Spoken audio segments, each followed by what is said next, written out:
কে বলছেন Brazil supporter? আমি আর্জেন্টিনার সাপোর্টার। কোথাও বলছেন ব্রাজিলের সাপোর্টার? ব্রাজিল আমার নাম্বার 1 এবং নাম্বার 2 টিম হচ্ছে, ফেভারিট টিম হচ্ছে আর্জেন্টিনা। আসলে হঠাৎ করে চেঞ্জ না, আমরা ইউরোপিয়ান কোচ আমাদের 6 বছর ছিলেন তো। আর আপনারা জানেন যে ইউরোপ এবং ল্যাটিনের খেলা কিছুটা মৌলিক পার্থক্য আছে।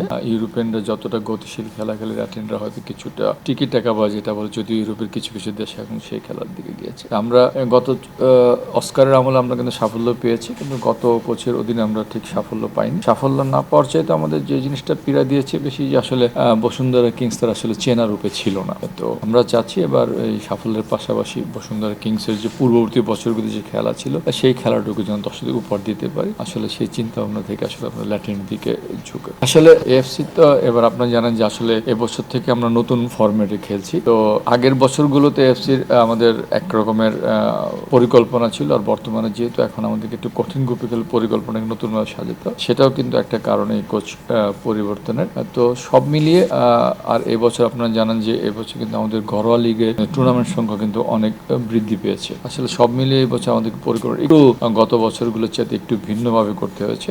তো আশা করছি যে এই কোচের যেহেতু এই অঞ্চলে কোচিং এর অভিজ্ঞতা আছে, তার এই অভিজ্ঞতা আমাদের এএফসি তে কিছুটা সহায়তা তো অবশ্যই করবে। আসলে সবকিছু মিলিয়ে যদি তার প্রোফাইলের দিকে চিন্তা করতে যাই, তাহলে নিঃসন্দেহে তার প্রোফাইল অনেক সমৃদ্ধ। তো এ ধরনের একটা কোচকে আমাদের বসুন্ধরা কিংসের সাথে সম্পৃক্ত করতে পারাটা কিন্তু আমাদের জন্য কিছুটা সৌভাগ্য। এখন বাকিটুকু সে যদি মাঠে এই ফলাফলটুকু এনে দিতে পারে, তো আমরা আসলে আমাদের যে পরিকল্পনা এগোচ্ছি সেই পরিকল্পনা বাস্তবায়নে সহায়ক হবে বলে আমরা বিশ্বাস করছি। আমরা যতগুলো এফসি টুর্নামেন্টে অংশগ্রহণ করেছি, গতবারের আমাদের আসলে রেজাল্ট যেমন খারাপ ছিল, সন্তোষজনক একেবারে সন্তোষজনক ছিল না। আসলে এর পিছনে বিভিন্ন কারণ আছে। গতবারে কিন্তু আমরা প্রস্তুতিবিহীন আসলে এফসিতে খেলতে গেছিলাম। দেশের একটা পট পরিবর্তনের পর আমরা দলটাকে সেভাবে গুছিয়েও নিতে পারিনি।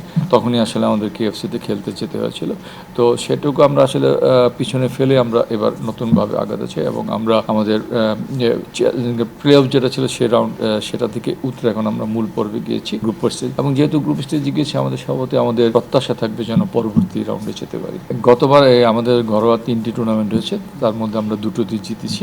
সেই দিক বিবেচনা করলে কিন্তু সবচেয়ে সফল দল বসুন্ধরা কিংসকে বলা যায়। কিন্তু আসলে আমাদের যে কাঙ্ক্ষিত যে শিরোপাটি ছিল, লিগ শিরোপা, সেটা কিন্তু আমরা হারিয়ে ফেলেছি, যেটা পূর্ববর্তী 5 বছর আমাদের দখলে ছিল। তো আসলে লিগ শিরোপার কাছাকাছি আসলে অন্য টুর্নামেন্টগুলোকে বিবেচনা আনা যায় না। লিগের ভ্যালুটা অন্য রকমের দেখে। তো আমাদের সভাপতি এবার প্রথম লক্ষ্য হচ্ছে এবার লিগ শিরোপা পুনরুদ্ধার করা। পাশাপাশি এবার যেহেতু সুপার কাপ এবং স্বাধীনতা কাপ অনুষ্ঠিত হবে, সব মিলে 5টি টুর্নামেন্ট, আমাদের আসলে আমরা চাইবো যেন সবগুলো শিরোপায় জয়লাভ করতে পারি।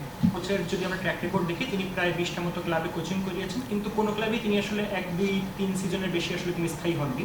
তো তার এই ট্র্যাক রেকর্ডটা মাথায় রেখেই কি আপনারা তার সাথে আসলে চুক্তিটা করছেন, বা আপনাদের প্ল্যানটা কি? এটা কি শর্ট টার্ম সাকসেসের জন্য যাওয়ার, নাকি একটা লং টার্ম?